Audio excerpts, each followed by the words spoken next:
पछतावा। दिल को छू लेने वाली कहानी। एक बहुत ही मेहनती और ईमानदार लड़का था जो कि बहुत ही ज्यादा गरीब था। वह दिन रात यही सोचता था कि वह खूब मेहनत से पढ़ाई करेगा और एक अच्छी सी नौकरी लेकर अपनी एक कार खरीदेगा। वह जब भी रास्ते में कोई कार देखता तो वह सपनों में खो जाता और सोचने लगता कि मुझको कब अपनी कार नसीब होगी। उसने ग्रेजुएशन करने के बाद एक नौकरी करनी स्टार्ट कर दिया।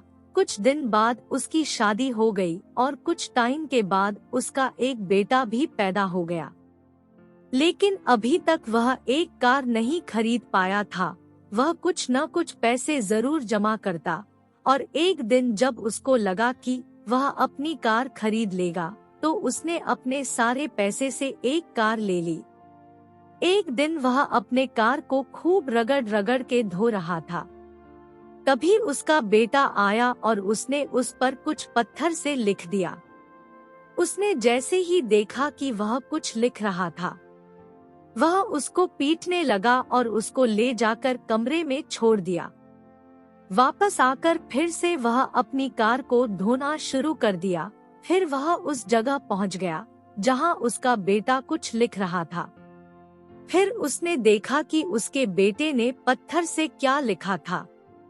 उसके बेटे ने पत्थर से लिखा था, लव यू पापा। यह देखकर वह रोने लगा और बहुत ही ज्यादा पछतावा करने लगा।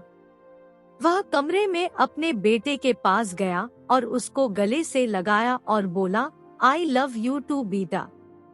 दोस्तों, मेरी आवाज की इस कहानी से हम लोगों को यही सीख मिलती है कि गुस्से में लिया गया निर्णय कभी सही नहीं होता है। इसलिए हम ऐसा कुछ काम न करें कि जिसका पछतावा हमको बाद में हो।